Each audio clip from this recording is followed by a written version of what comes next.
በመላው ዓለም ከፍተኛ ትኩረትን የሳበውና በመካከለኛው ምስራቅ አዲስ የጦርነት ደመና እንዲያንዣብብ ያደረገው የአሜሪካና የኢራን ፍጥጫ ፕሬዝዳንት ዶናልድ ትራምፕ ትላንት ባረጉት የሀገሪቱ ሁኔታ ንግግር አዲስ ምዕራፍን ይዟል። ፕሬዝዳንቱ በንግግራቸው ወቅት በቴህራን ላይ እጅግ ከባድ የሆኑ ክሶችን የሰነዘሩ ሲሆን ኢራን አደገኛና እኩይ የኒውክሌር ምኞት አላት ሲሉ በይፋ ከሰዋል። ትራምፕ አክለውም ኢራን በአሁኑ ሰዓት አውሮፓንና የዩናይትድ ስቴትስን የባህር ማዶ የጦር ሰፈሮች ሊመቱ የሚችሉ የሚሳይል ቴክኖሎጂዎችን የታጠቀች መሆኗና አሁን ደግሞ በቀጥታ አሜሪካንን ሊያነጣጥሩ የሚችሉ ሚሳይሎችን ለመገንባት ሌት ተቀን እየሰራች መሆኑን ገልጸዋል። ይህ ንግግር የመጣው ዋሽንግተን በባህረ ሰላጤው አካባቢ ከፍተኛ ቁጥር ያለው ወታደራዊ ኃይል ባሰማራችበትና ጫናውን ባበረታችበት ወቅት ነው። ትራምፕ ኢራን የዓለማችን ቁጥር 1 የሽብር ደጋፊ ናት፣ የኒውክሌር ጦር መሳሪያ እንዲኖራት ደግሞ በምንም ተአምር አልፈቅድም በማለት ስምምነት ላይ ካልተደረሰ ወታደራዊ እርምጃ ሊወስዱ እንደሚችሉ ዝተዋል። በሌላ በኩል ደግሞ ይህንን የትራምፕ ንግግር የተከተሉት የኢራን ባለስልጣናት በቁጣ ምላሽ ሰጥተዋል። የኢራን ውጭ ጉዳይ ሚኒስትር ቃል አቀባይ እስማኤል ባቃይ ትራምፕ ስለ ኢራን የኒውክሌር ፕሮግራም፣ ስለ ሚሳይል አቅሟና በቅርቡ በአገሪቱ ውስጥ ስለተቀሰቀሰው ተቃውሞ የሰጡት መረጃ ታላቅ ውሸት ነው ሲሉ አጣጥለውታል። ትራምፕ በንግግራቸው ወቅት በታህሳስ ወር ተቀስቅሶ በጥር ወር አጋማሽ ላይ በበረታው ህዝባዊ ተቃውሞ ወቅት የኢራን መንግስት 32000 ዜጎችን ገድሏል ብለው የገለጹትን ኢራን በጽኑ አስተባብላለች። እንደ ኢራን ባለስልጣናት ገለጻ ከሆነ የሟቾች ቁጥር ከ3000 አይበልጥም። ይህም ቢሆን በአሜሪካና በእስራኤል በሚደገፉ አሸባሪዎች የተፈጠረ ጥፋት ነው ሲሉ ከሰዋል። ምንም እንኳ በሁለቱ ሀገራት መካከል ያለው የቃላት ጦርነት ቢፋፋምም የፊታችን ሐሙስ በስዊዘርላንድ ጄኔቫ ከተማ ለሶስተኛ ዙር የዲፕሎማሲ ንግግር ይቀመጣሉ ተብሎ ይጠበቃል። ጠቅላይ ሚኒስትር አባስ አራግቺ በበኩላቸው ወታደራዊ ግጭትን ለማስወገድ የሚያስችል ታሪካዊ ስምምነት ላይ ለመድረስ እድሉ አሁንም አለ ብለዋል። ሚኒስትሩም ኢራን የኒውክሌር ጦር መሳሪያ የመገንባት ፍላጎት የላትም፣ ነገር ግን የኒውክሌር ቴክኖሎጂዋን ለሰላማዊ ልማት የመጠቀም መብታችን ሊከበር ይገባል ሲሉ አቋማቸውን ገልጸዋል። ባለፈው ዓመት የተጀመሩት 5 ዙር ንግግሮች በእስራኤልና በኢራን መካከል ለ12 ቀናት በቆየ ቀጥተኛ ጦርነት ምክንያት ተቋርጠው መቆየታቸው ይታወሳል። በኢራኒዮስ ፖለቲካ በኩልም ሁኔታዎች አስፈሪ እየሆኑ መጥተዋል። በቴህራን ዩኒቨርሲቲዎች የሚማሩ ተማሪዎች አዲሱን የትምህርት መንፈቅ የጀመሩት በከባድ ተቃውሞ ነው። ተማሪዎቹ የኢራን ኢስላሚክ ሪፐብሊክ ሰንደቅ ዓላማ እስከ ማቃጠል የደረሰ ቁጣ እያሳዩ ሲሆን ይህም በሀገሪቱ የሃይማኖት መሪዎች ላይ ትልቅ ጫና ፈጥሯል። የመንግስት ቃል አቀባይ ፈታሜ በሰጡት መግለጫ ተማሪዎች የመቃወም መብት ቢኖራቸውም ቀይ መስመሮችን ማለፍ እንደሌለባቸው፣ በተለይ የሀገሪቱን ሰንደቅ ዓላማ መንካት እንደማይፈቀድ አስጠንቀዋል። በአጠቃላይ በመጪው ሐሙስ የሚደረገው የጄኔቫ ንግግር ስምምነት ላይ የማይደረስ ከሆነ መካከለኛው ምስራቅ ወደማይመለስበት መጠነ ሰፊ ጦርነት ሊገባ ይችላል የሚል ስጋት በዓለም አቀፉ ማህበረሰብ ዘንድ ነግሷል። የዓለም አይኖች ሁሉ ወደ ቴህራን፣ ዋሽንግተንና አንካራ አቅንተዋል። በአሜሪካና በኢራን መካከል ያለው የቃላት ጦርነት አሁን ወደ ተግባራዊ ወታደራዊ ዝግጅት ተቀይሯል። የኔቶ አባል የሆነችው ቱርክ ድንገተኛ ጦርነት ቢነሳ ምን ሊፈጠር ይችላል የሚለውን ሁሉንም አማራጮች በዝርዝር እየገመገመች መሆኑን በይፋ አስታውቃለች። ይህ ዝግጅት የመካከለኛው ምስራቅ ጂኦፖለቲካዊ ካርታ ሊቀየር እንደሚችል ትልቅ ምልክት ነው። ዛሬ በዚህ ሰፊ ትንታኔያችን ቱርክ ለምን ሰጋች፣ ትራምፕ ምን አስበዋል የሚሉ ነጥቦችን በጥልቀት እንመረምራለን። ቱርክ ከኢራን ጋር ረጅምና ተራራማ ድንበር የምትጋራ ሀገር በመሆኗ በዚህ ቀጠና የሚነሳ ማንኛውም ግጭት ቀጥታ ተጽዕኖ ያሳድርባታል። የአንካራ ዲፕሎማሲያዊ ምንጮች እንደገለጹት ቱርክ አሁን ላይ ሁሉንም ገጽታዎች ያካተተ የጥንቃቄ እርምጃ እያጠናች መሆኑን ገልጸዋል።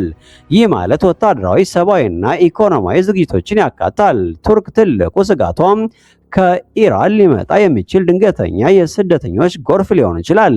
ምንም እንኳ የቱርክ ፕሬዝዳንት ጽህፈት ቤት ኢራን ውስጥ ገብተን ስደተኞችን እናቆማለን የሚለውን ዘገባ ቢያስተባብልም ድንበሯን ለማስጠበቅ ግን ልዩ ዝግጅት እያደረገች እንደሆነ ግልጽ ነው።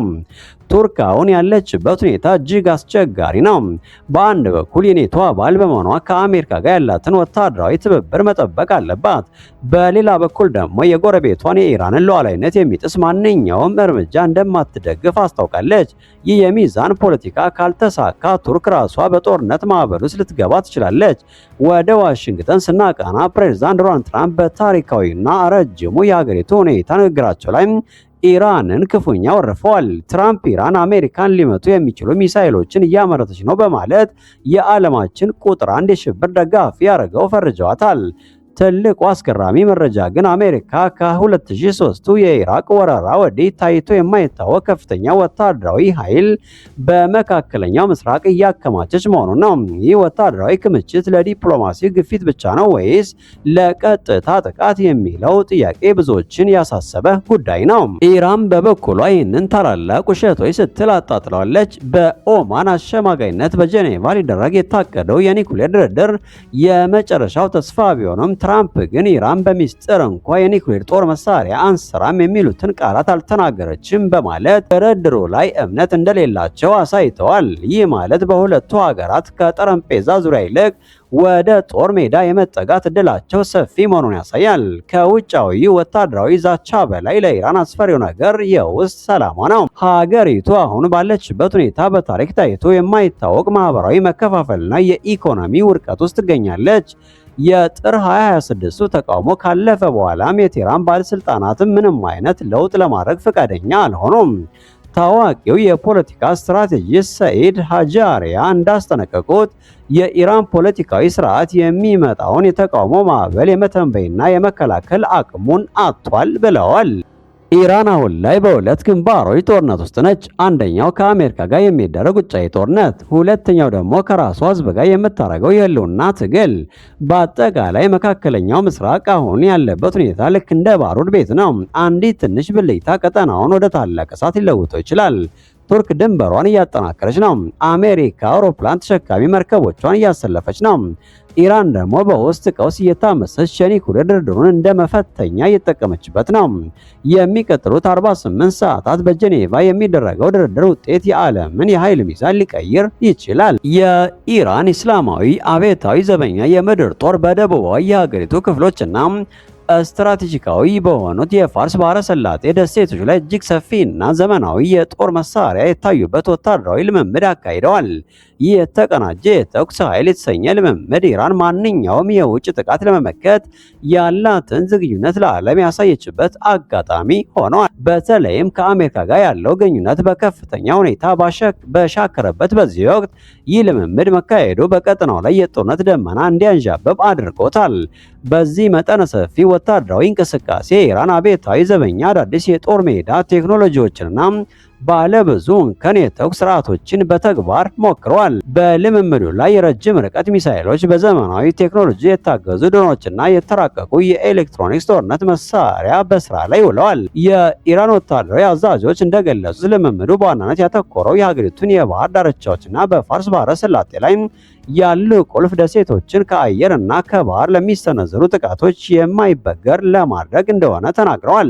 በልምምዱ ወቅት የታዩት የተቀናጀ የተኩስ አቁም በየሴኮንዱ ውስጥ በርካታ ኢላማዎችን በአንድ ጊዜ የማውደም ብቃት እንዳለው ተናግረዋል። ይህ ወታደራዊ ትርኢት የቀረበው አሜሪካ በቀጠናው ያላትን ወታደራዊ መገኘት በከፍተኛ ሁኔታ በጨመረችበት ወቅት ነው። በተለይም የዓለማችን ግዙፍ የአውሮፕላን ተሸካሚ መርከብ የሆነችው ዩኤስኤስ ጀነራል አርፎርድ በቅርብ ርቀት ላይ መገኘቷ ለኢራን ትልቅ ስጋት ሆኗል። ኢራን ይህንን ልምምድ በማካሄድ በቀጠናው የሚገኙ የአሜሪካ ጦር ሰፈሮችና የጦር መርከቦችን በሙሉ በኢራን ሚሳኤል ኢላማ ውስጥ መሆናቸውን የሚጠቁሙ ጠንካራ መልእክቶችን ለዋሽንግተን እያስተላለፈች ነው። የኢራን ባለስልጣናት ለማንኛውም ትንኮሳ የሚሰጠው ምላሽ ፈጣንና አውዳሚ ይሆናል ሲሉ ዝተዋል። በአሁኑ ወቅት በፋርስ ባህረ ሰላጤ ላይ ያለው ሁኔታ እጅግ አሳሳቢ ደረጃ ላይ ደርሷል። ይህ የኢራን ወታደራዊ ልምምድ የቀጠናውን የኃይል ሚዛን የሚቀይር ይሆን ወይስ አሜሪካ ለዚህ እንቅስቃሴ ተጨማሪ ወታደራዊ እርምጃ ትወስድ ይሆን?